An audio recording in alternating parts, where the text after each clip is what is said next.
My stepmom stole my college fund. My name is Tasha, and what I'm about to tell you is how my seemingly perfect world imploded in a way I never saw coming. Picture this, a big, rambling house, the kind where you get lost counting rooms. It was a sanctuary filled with a warmth that radiated from my mom, the very heart of our home, and my dad, the ultimate cool guy with a joke for every occasion and stories of his wild youth. When I was your age, I thought I could conquer the world with just a guitar and a bad haircut.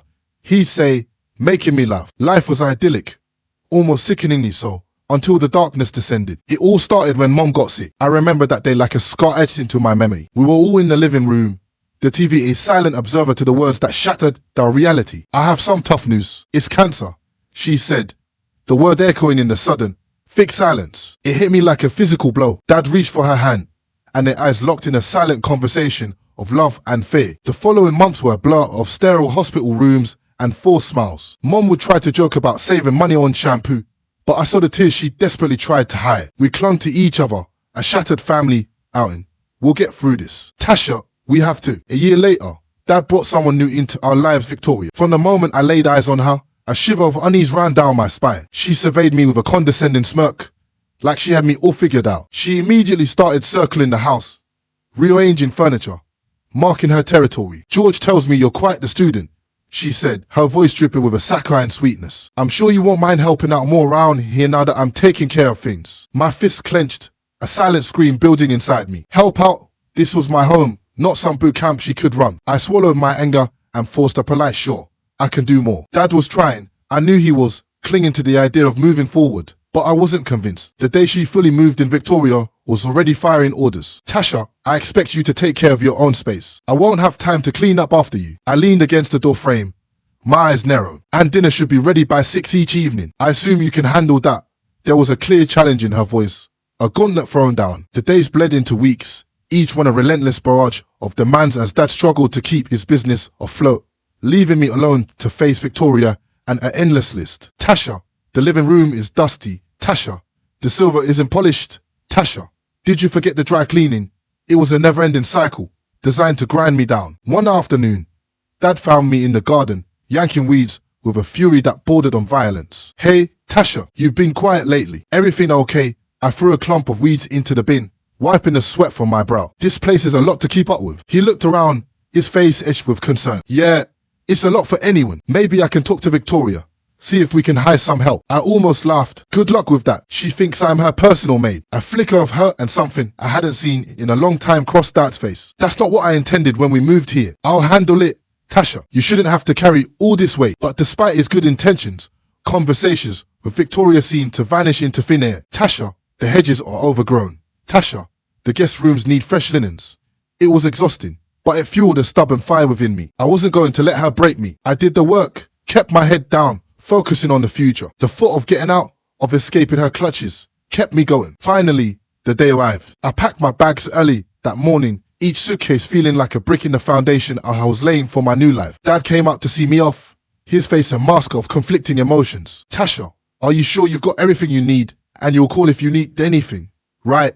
Remember, the money for your rent and books will be in your account. Check it when you get there. Dad, relax. I'll be fine. I'm just going to college, not Mars, I said, trying to keep it light, but my heart was pounding in my chest, desperate for freedom. The freedom of living alone was everything I imagined it to be. My apartment was small, but it was mine. No one to bark orders, just my own space to breathe. My classes were tough, but I was determined to make the most of this opportunity, studying hard and keeping my grades up. It wasn't long before the harsh reality of living on a tight budget setting. Money was a constant worry. I sacrificed social life, prioritizing my goals. I picked up a part-time job at a local cafe, grinding away to make ends meet. One evening, my co-worker Mike caught me counting my tips for the third time. He leaned against the counter, a smirk playing on his lips. What are you trying to do?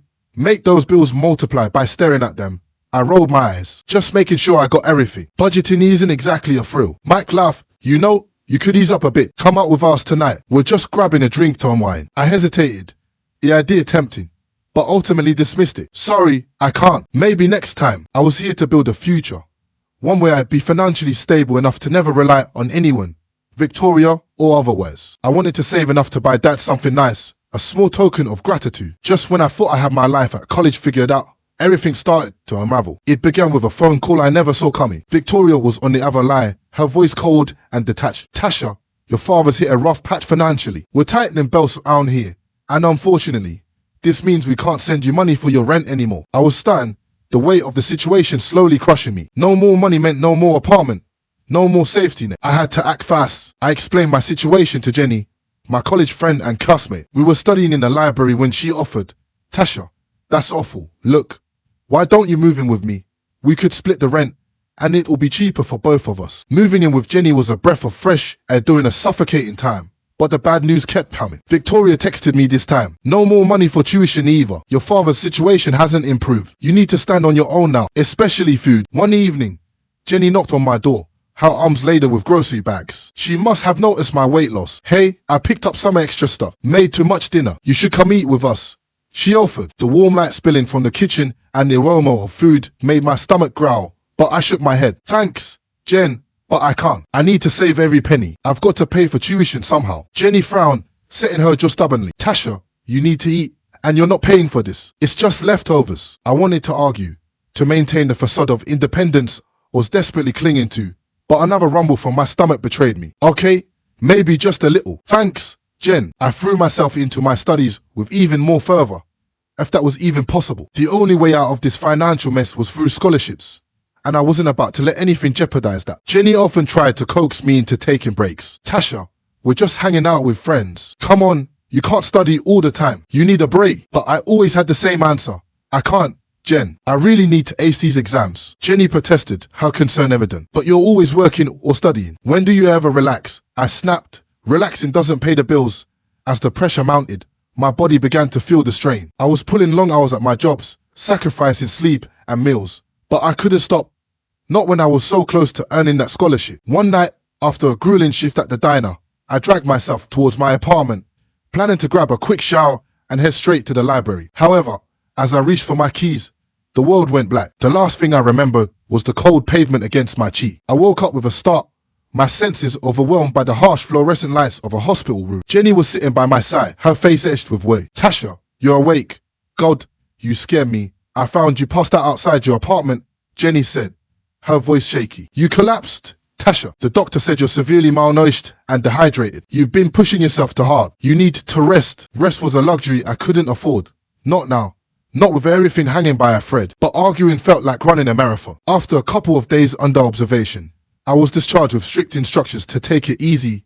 Instructions that might as well have been written in sand for all the good they did. I headed straight home, my body still weak. Once home, I tried calling Dad, and I needed to hear his voice to tell him what happened, and maybe he could help. But the calls went straight to voicemail. Frustrated and feeling more alone than ever, I dialed Victoria's number next. She picked up on the third ring. Yes, it's Tasha. I started, my voice thick with emotions I couldn't control. Your father is out of the country on business, and before you ask, no, you're on your own. There's nothing more to discuss. Tasha, you're an adult. The line went dead. I sat there, phone in hand, crushed. I was alone, utterly and completely. The stress was a tangible thing, making it hard to breathe, to keep up with my studies. I had no choice but to let go of one of my jobs. I fiddled with the edge of the menu, my stomach growling, but my wallet painfully thin. I've got this, okay? Jenny said, her voice firm but gentle. She was trying to be supportive, but accepting help never got easier. I'll pay you back. Jenny rolled her eyes, a smile tugging at her lips. Yeah, I know. Just order something hearty. All right, you look like you could use it. But Jenny was right. As the exams rolled in, when the results came in, I couldn't believe my eyes. Straight Ace. I felt a very small but significant light at the end of a very dark tunnel. I slept for days missing calls and messages with the world moving on without me. One night I woke up and there she was, in our old kitchen. Tash, come here, sweetheart, she said. I went to her, basking in the feeling of being home. The safe one. But as dreams do, it ended, and I woke up in tears. The emptiness of the apartment was suffocating. I made a decision then.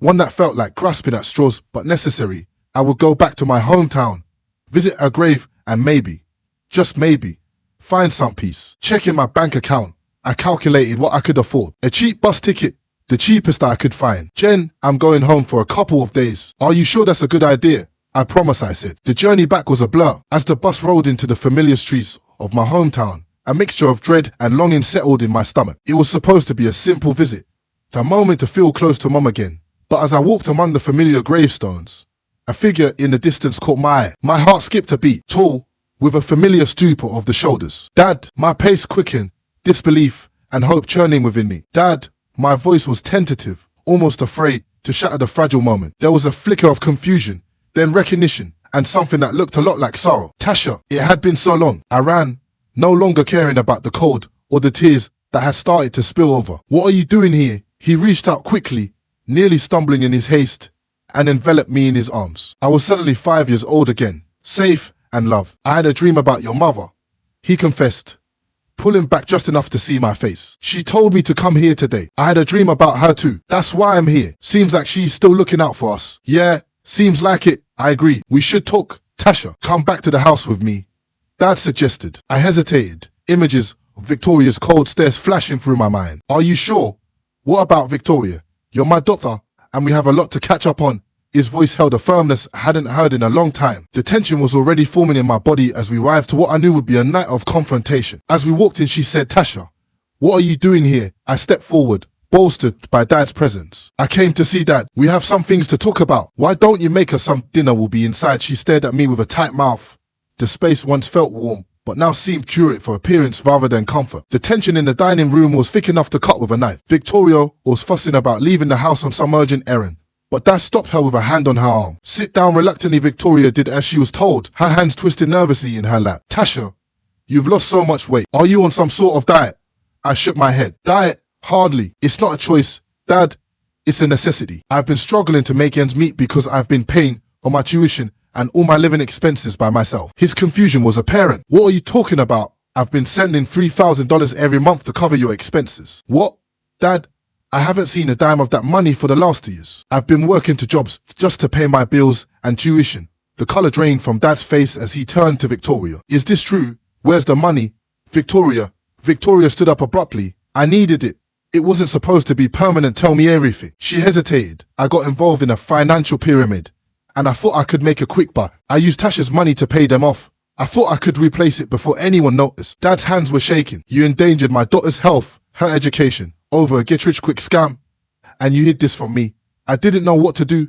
Victoria whimpered, her usual composure shattered. You're going to leave, and we're done here, Dad said firmly. I want a divorce. After Victoria hurriedly packed some belongings and left, Dad turned to me. Tasha, I'm so sorry. I had no idea. From now on, I'll handle your finances directly. I managed a small smile. Actually, Dad, I got a scholarship recently. My tuition is covered. His eyes lit up. That's my girl, always making me proud. But you deserve a break. How about a vacation? A real one, by the sea.